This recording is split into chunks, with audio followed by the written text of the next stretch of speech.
Kaixo, ni Marina naiz, 28 urte ditut, Gasteiztarra naiz, erizaintzan egiten dut lan, eta ni hilerokoarekin nago. Eta ni ziklikoa naiz.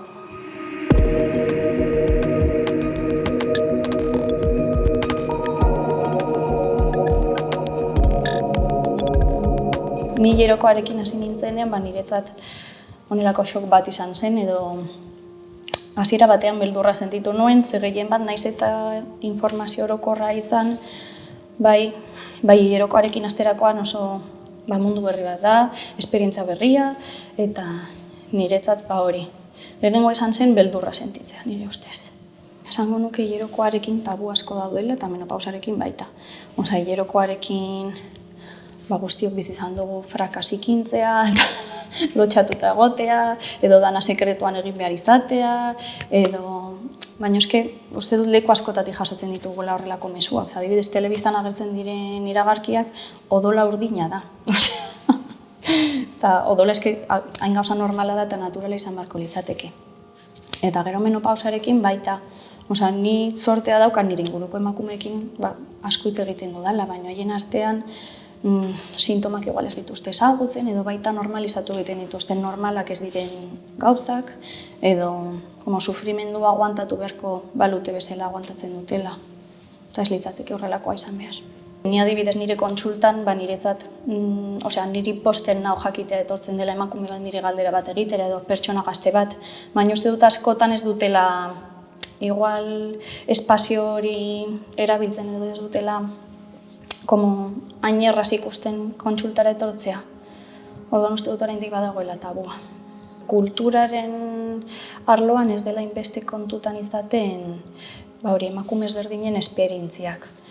Zaila dela eta igual uste dugula guztiok daukatila gu bezalako esperientzak, baina kanpoko emakume asko bizi dira gure artean, hemengoak dira baita, eta haien esperientzak oso ezberdinak dira. Bai adinari dagokionez, uste dut kontuan izaten dugula bai kontsultetan emakume ezberdinak etortzen direnean, adin ezberdinetakoak sentsibilitate hori izatea, haien nahi duten moduan tratatzea, baina askotan esango nuke igual emakume adinikoak direna, igual naturaltasun gehiagorekin tratatzen dituztulea, horrelako gaiak gazteagoak baino.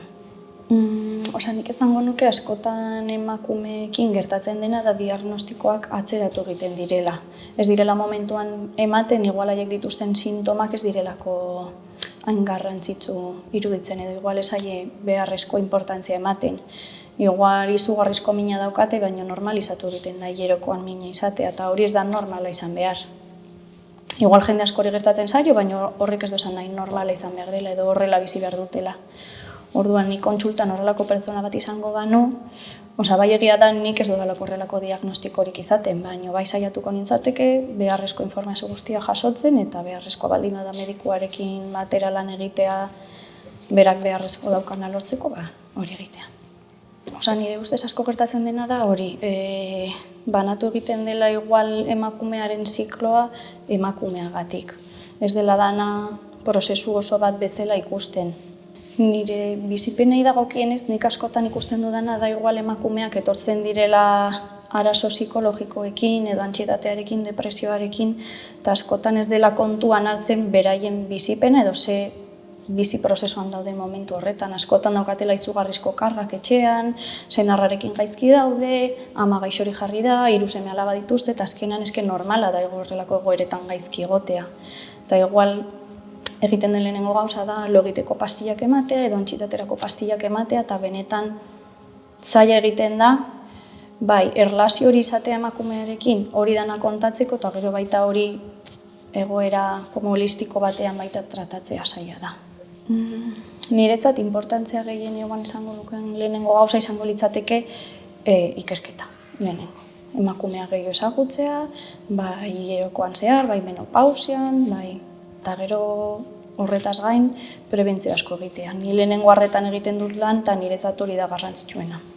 Bai pertsona gazteen artean, baita adineko emakumeen artean, informazioa helaraztea, eta hori, informazio gehiago izatea, haiek prebenitu izateko gero helduagoak direnean dituzten arazoak prebenitzeko hori da.